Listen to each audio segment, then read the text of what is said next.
patronné par le chef de division. Nous avons un chef de division. Et nous qui sommes les membres, nous allons essayer un peu de nous présenter à tour de rôle. Ce n'est pas difficile du Saint-Esprit, mesdames et messieurs. Aujourd'hui, nous sommes dimanche 29 mars 2025. Nous sommes en Ituri, précisément à Bunia. Il a plu au Seigneur que ce jour soit ainsi, parce que nous sommes censés lui rendre gloire, comme c'est écrit dans la Bible. Alors, c'est une journée très spéciale pour nous, les enfants de Papa Simon Kimbangu, de recevoir ces hôtes, parce que Dieu a dit, je ferai de vous mes serviteurs. Donc, tout celui qui se donne le temps de donner l'enseignement, soit la parole de Dieu, lui là, d'office, il est un serviteur de Dieu. Il est censé évangéliser le Fils, soit les enfants de Dieu, de revenir vite en marche par rapport à ce que Dieu nous recommande. Alors, nous avons notre invité. Avant que lui-même commence à se présenter, et je vais présenter l'équipe au grand complet qui va assurer cet entretien. Papa révérend, bonjour. Bonjour monsieur le journaliste. Nous sommes la presse et information kimbanguiste. Donc l'église kimbanguiste a un département de presse. Ici au niveau de la province, c'est plutôt une division provinciale qui est patronnée par Papa Mawesili Kimbangu Simon, qui est là. Et nous avons aussi Papa révérend Céliabo Boulamouzi Emmanuel, permettez, parce que j'avais tendance déjà de massacrer le nom, mais du moins je me suis vite rappelé. Papa révérend Manuel Céliabo, vous êtes aussi le bienvenu, bien que nous soyons tous fils de la maison. Moi qui vous parle, je suis Kabé Amoukeba Gabriel, au nom de la presse. Et à la caméra, nous avons Papa Diacre Simon Yebidili. Sinon, notre invité va se présenter et c'est par la suite que nous allons continuer le programme. Papa, vous avez la parole. Merci de nous accorder la parole et surtout pour l'hospitalité. Nous, c'est l'archevêque Ignace Bingi. Je coordonne la plateforme des confessions religieuses en Ituri, qu'on appelle CCRI, Conseil des confessions religieuses de l'Ituri. Et je suis de la confession qu'on appelle Congrégation des Églises Missionnaires Sion. Nous avons un siège national à Kinshasa et notre confession collabore avec l'église kibanguiste dans le cadre de la plateforme et des réseaux. Mais aussi notre coordination en province comme CCRI et aussi travaille avec l'église kibanguiste dans la main et nous sommes ensemble. Et nous avons plusieurs activités que nous menons ensemble, mais aussi, il n'est pas aussi ma première visite. Il nous arrive à faire de temps à autre, à tout cas visiter la mission et continuer ensemble. Sur ce, je pense, je me suis fait connaître et aujourd'hui, nous pensons qu'il me reste qu'à présenter l'idéal et pourquoi de venir vous voir aujourd'hui. Voilà, merci beaucoup, révérend Ignace. Sans pour autant vous interrompre, on a retenu beaucoup d'éléments dans votre présentation, ce qui va nous permettre d'approfondir lorsque nous avons cette belle occasion. Sinon, avant vraiment de continuer, est-ce qu'il faut vraiment retenir une chose importante? C'est quoi la mission? Est-ce que révérend Ignace est venu sous couvert d'une mission ici, aujourd'hui, à l'église Kimbangu? Pour aujourd'hui, nous nous sommes inscrits une mission. Nous sommes dit, l'idéal est de venir communier également avec nos frères kimbanguistes. Nous avions eu l'invitation de la communauté islamique parce qu'ils ont leur journée de clôture de leur fête après le Ramadan et cette activité était de courte durée. Alors je me suis dit, j'ai une très bonne journée. Je pense que cette journée, nous allons la dédier pour le Seigneur en communiant ensemble dans le culte avec nos frères kibanguistes. Et c'est dans ce sens-là que je prie maintenant tout le reste du temps pour que je puisse bénir le Seigneur, louer le Seigneur, célébrer à la manière, justifier notre présence au sein de la communion kimbanguiste dans les quartiers. C'est quel quartier? C'est Rongouzi? C'est le quartier Rongouzi, en commune Nyakasanza, en ville de Bunia. Voilà un peu l'objet de notre. Merci beaucoup, révérend Ignace. Je ne suis pas seul, je vous rappelle encore de nouveau, nous sommes au moins à 4 qui font l'équipe. Mais sinon, révérend, avant de laisser la parole à mes collaborateurs qui sont avec nous sur place, est-ce que soit quelles sont les impressions du révérend Ignace vis-à-vis de l'église kimbanguiste, suivant aussi votre façon de vous présenter, on ne peut pas ignorer que ce n'est pas la première fois de venir ici. Donc vous avez au moins la maîtrise, vous avez au moins l'histoire aussi de l'église kimbanguiste depuis son implantation ici en Ituri, précisément à Bunia. Arrivé en 2015, il y a eu démembrement de province, comme c'est prévu dans la constitution de notre pays. De 2015 à 2025, on a maintenant 10 ans. L'église kimbanguiste ici en Ituri, ne dépend plus des Kisangani comme c'était au départ. Les impressions du révérend Ignace par rapport à ce que vous avez au moins trouvé aujourd'hui, je ne sais pas. Est-ce que vous pouvez au moins nous dire un ou deux mots, les temps que je laisse aussi la parole à mes collaborateurs. Merci, messieurs les chargés de la presse. Nous pensons que notre joie d'abord est grande parce que nous avons vu à l'église kimbanguiste, partant des serviteurs appelés par Dieu pour lui rendre service et également réconforter, consolider la foi des enfants de Dieu dans cette province, en ville de Bunia. Nous avons vu à eux réellement des appelés de Dieu, des appelés dans le Seigneur. Et ils ont fait le meilleur d'eux-mêmes, commençant par l'implantation de l'église depuis les premières heures, où on a vu, en tout cas les serviteurs de Dieu, très engagés dans l'évolution et pourquoi pas le développement. C'est ainsi que nous avons vu aujourd'hui. Ce n'est pas étonnant de passer sur la cour, de voir le plan d'élargissement de leur temple qui a commencé et il y a même la finition des fondations sur le site et qui n'attend que le temple d'élévation de mur.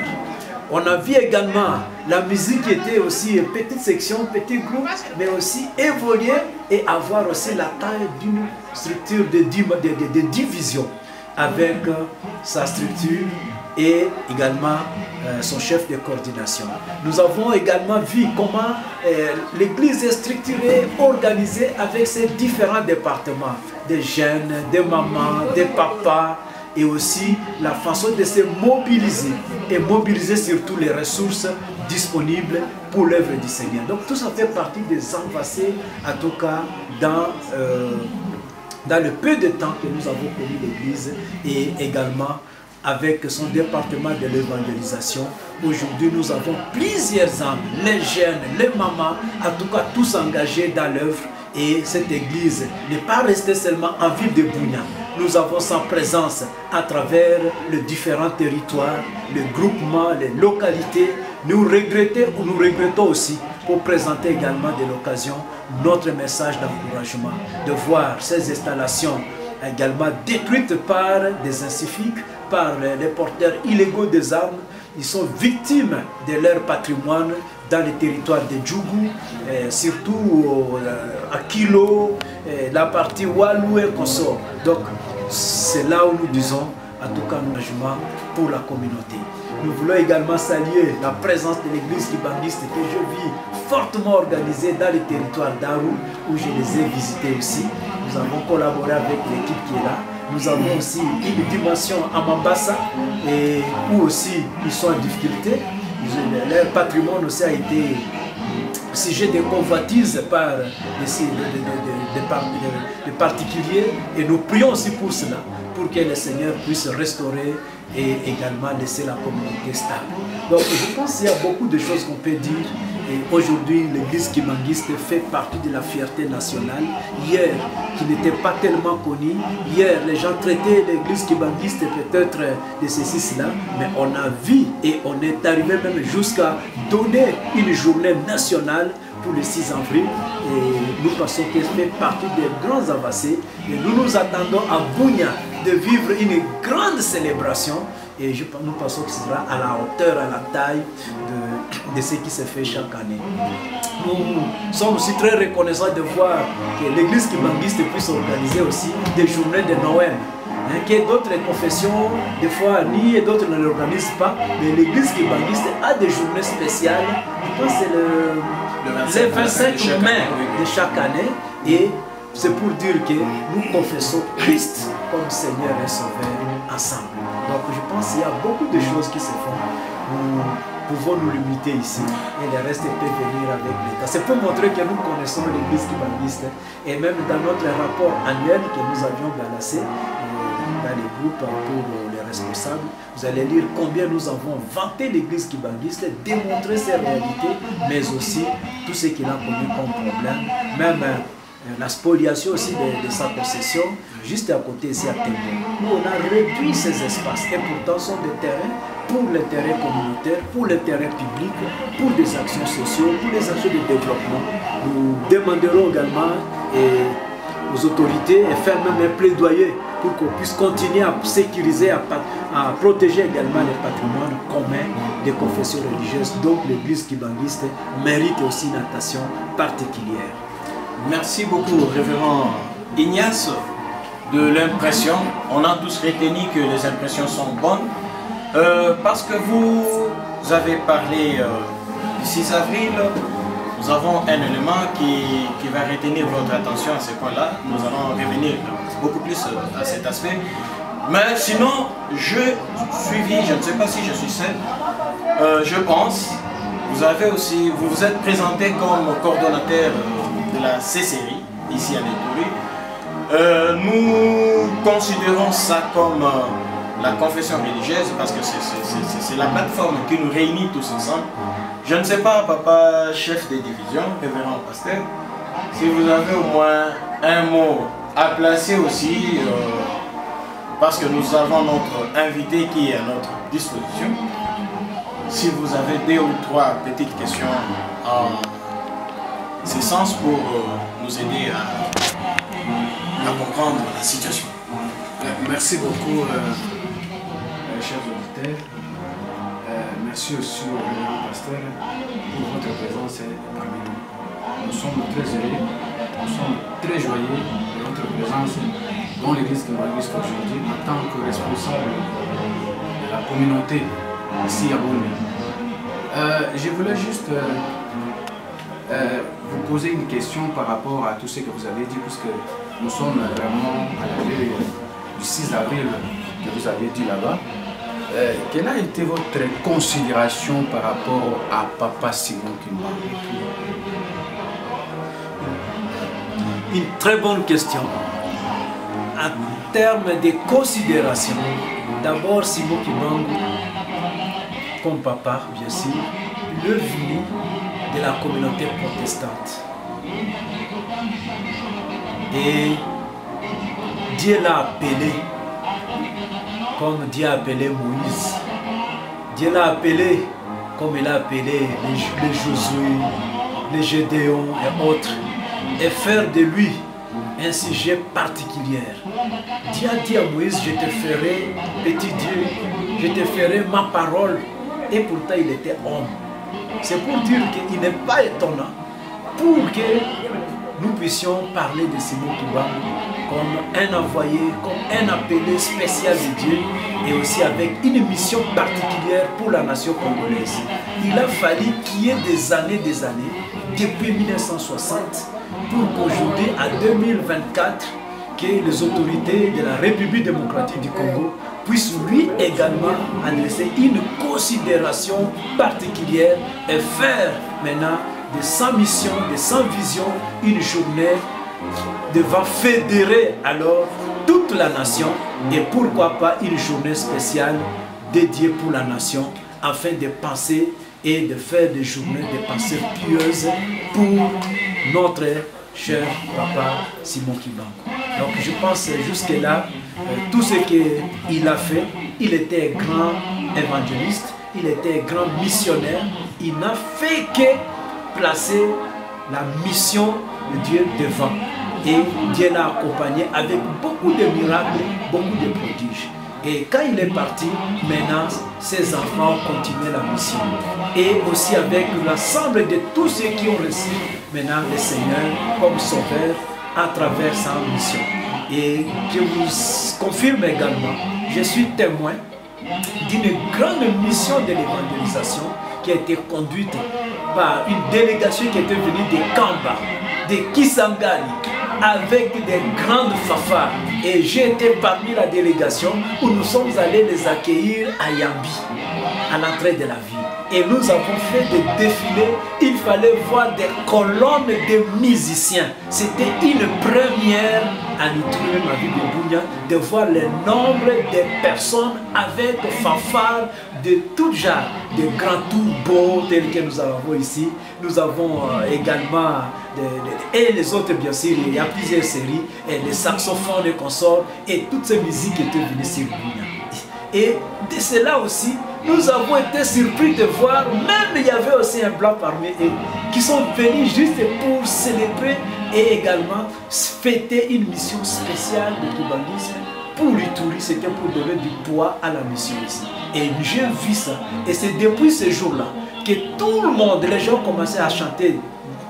Avant cela, les gens disaient Simon Kimbangu, Dini Abongo. Les gens ont changé le langage pour dire Kimbanguisme. C'est une vraie église, c'est une église également pour donner le salut, pour donner la paix, pour donner l'espoir aux autres.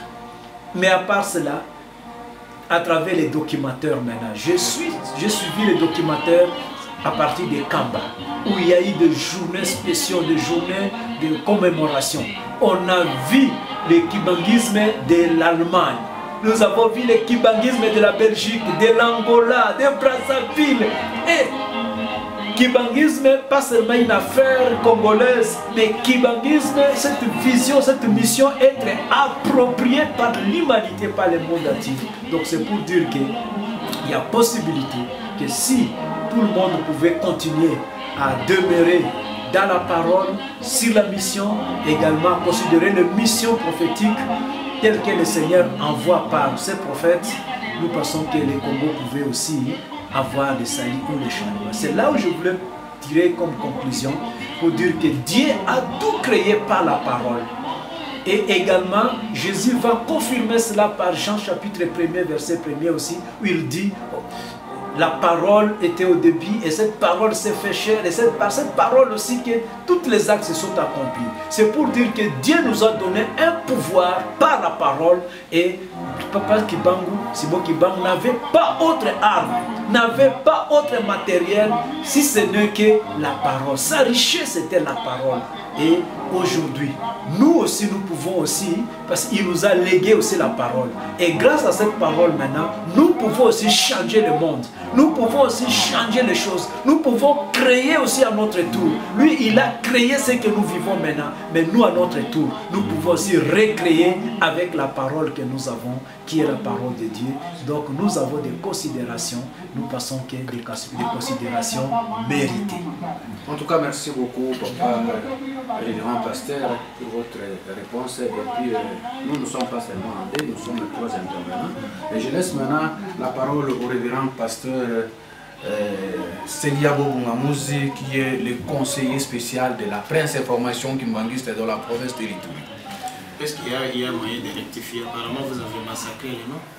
Il n'est pas Bungamouzi, il est Bungamouzi, je crois. Effectivement, je vais rectifier ça tout de suite. Révérend président provincial de la presqu'île kimbanguiste ici à Ituri, de m'avoir accordé la parole. Pour le nom, s'il faut rectifier ça un peu, bon, le révérend pasteur Ignace Bingi me connaît personnellement parce que nous avons grandi ici en ville de Bunia. C'est Emmanuel Sediabo Boulamouzi. Voilà. comme il a présenté, il y a d'autres fonctions, d'autres responsabilités que nous avons au sein de l'Église. Et ici, nous sommes spécialement pour la presqu'île, où je suis conseiller privilégié de la presqu'île de l'Itourie. Parce que tous les visiteurs qui arrivent ici, je suis toujours du nombre. Bienvenue, papa révérend. Nous allons remonter un peu plus haut dans l'histoire. C'est par rapport à papa Simon Kimbangu que nous, kimbanguistes, nous disons, c'est lui, les précurseurs des indépendances africaines, contrairement à ce que les gens pensent. Et aujourd'hui, nous sommes personnellement ravis de voir que notre pays, la République démocratique du Congo, place maintenant papa Simon Kimbangu, du moins à ce qui concerne la libération du peuple noir. Et nous disons, ce n'est pas seulement la libération du peuple noir au niveau de l'Afrique, c'est le monde entier. Et même nous disons que ceux qui étaient opprimés, ce n'était pas seulement les Africains, c'est la libération même des opprimés du monde, races confondues. Donc Simon Kimbangu est leur libérateur. Et aujourd'hui, la date du 6 avril 1921, il y a eu au niveau de l'église plusieurs commémorations. Cette journée, cette fête que auparavant c'était les seuls kimbanguistes qui festoyaient. Et aujourd'hui, ça prend une autre dimension, c'est-à-dire au niveau de notre pays, ça devient maintenant une journée nationale payée. Donc, les agents de l'État ne doivent pas travailler, mais l'État les paye. Ça fait une signification profonde par rapport à cette date. Et alors, je reviens à vous maintenant. Cette date a été promulguée officiellement et le monde entier prend cette date comme étant une journée fériée et payée au niveau de notre pays. Et alors vous, comme Congolais, comment vous avez accueilli cela? Il y a une partie de réponse que vous avez donnée avant. Et vous, quand vous êtes retrouvés avec les autres, qui sont des autres confessions religieuses, comment les conversations tout autour de cette date, comment ça s'est passé entre les gens là-bas? Je sais que vous avez des éléments de réponse par rapport à ça, et si nous pouvons nous inviter d'abord à ces jours. Merci. C'est vrai, en nous retrouvant avec les autres, nous avons compris que, étant humain, la compréhension des choses se diffère. C'est pour dire que quelque part, dans les domaines spirituels, il y a question de doctrine. Simon Kimbangu a réussi à imprimer une doctrine. Et c'est la doctrine aussi qui divise les gens, qui permet à ce que les gens puissent avoir la différente façon d'adorer, de célébrer aussi leur foi.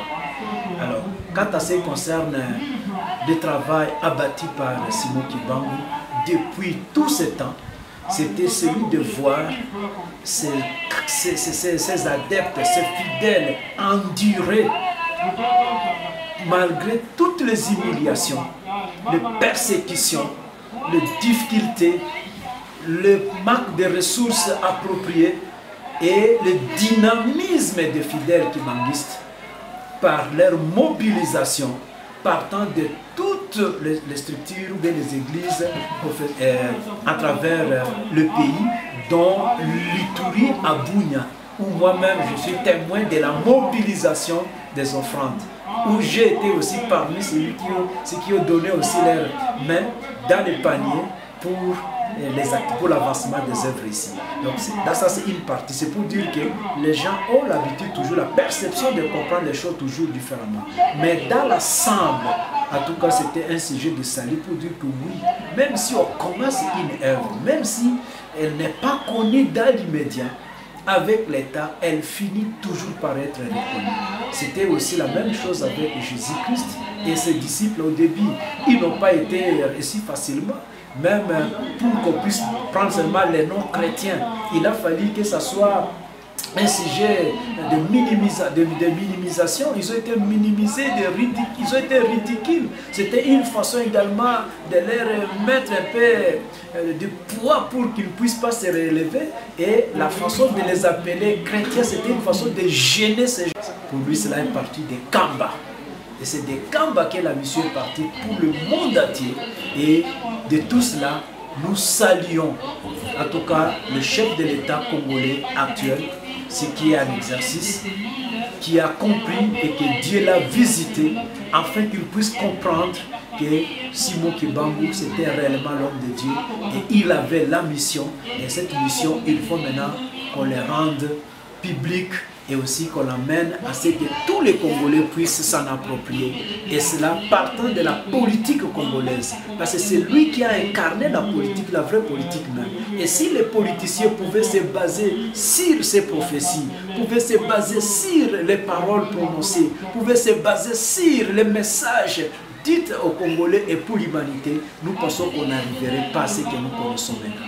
Donc, je vais seulement tirer comme conclusion, nos collègues serviteurs reconnaissent, mais aussi, ils reconnaissent aussi tous ces atouts afin la journée nationale telle qu'elle est célébrée et également mis à la portée de tous les Congolais, une journée officielle, payée, également célébrée par tout le monde. Donc nous pensons que pour cela, pour que ça soit maintenant consolider, que ça puisse porter plus du poids, l'église kibanguiste en soi a une part de responsabilité. Et c'est là où je pense que vous devez monter un plan, vous devez monter même le schéma de la célébration de la journée. Bien sûr, pour l'État congolais, on dit que c'est journée chômée, mais de façon pratique, comment voulez-vous qu'on puisse célébrer la journée? Comment pensez-vous que nous puissions passer la journée? Donc nous pensons que cet élément-là, ce serait intéressant. Même les messages de l'autorité. Vous voulez que, par exemple, en Ituri, que le gouverneur puisse dire quoi à sa population? Le maire de la ville, le bourgmestre de la commune, ainsi de suite. Et comment vous passez aussi, vous retrouver dans cette journée avec les autres confessions. Et nous pensons que ce serait mieux faire et mieux dire. Merci. Merci beaucoup, Son Excellence l'archevêque. Plusieurs confessions religieuses. Bon, c'est à ce mot que nous disons que c'est lui qui a introduit qu'il puisse peut-être continuer pour clôturer peut-être avec cette interview. Merci beaucoup, chers fidèles, ceux qui vont nous suivre de partout où vous êtes. On a réussi, on a eu l'honneur de recevoir l'archevêque Ignace Bingi. En tout cas, cher révérend, on est tellement content de cette occasion que vous nous avez accordée. On a eu à échanger, on a eu des éléments qu'on a tirés et ceci nous sert déjà de matière qu'on aura suffisamment à traiter dans le jour qui vient. Sinon, nous sommes à la fin de notre travail, disons notre entretien. Je ne sais pas si le révérend vous avez un tout dernier mot et puis nous allons clôturer notre échange. Et le dernier mot, c'est carrément vous présenter mes souhaits de bonne préparation de la journée du 6 avril 2025. Et vous n'avez plus du temps parce que nous sommes déjà à la veille de la journée. C'est ici, nous vous encourageons et nous sommes prêts aussi, cette journée, que soit réellement de grande allégresse et que nous puissions faire la fierté pour montrer que quand les hommes de Dieu s'investissent dans des missions régaliennes, des missions d'ordre public, le Seigneur écoute, le Seigneur exauce. Donc je pense que nous sommes sur ces pistes, que le Seigneur aide l'église kimbanguiste à ce qu'à travers cette église, que des messages de paix, messages de cohésion, de cohabitation, de l'unité de l'Ituri soient assis également comme centre d'intérêt de la journée. Je dis et je vous remercie. Merci beaucoup, cher révérend. Mesdames et messieurs, c'est la fin de notre interview avec le révérend Ignace Bingui, qui a été notre invité du jour. On a été accompagné avec, disons, j'étais accompagné de papa Kimbangu Mawesili Simon, chef de division de presse et information kimbanguiste, mais également aussi papa Celiabo Boulamouzi Emmanuel, le conseiller de la presse ici en Ituri.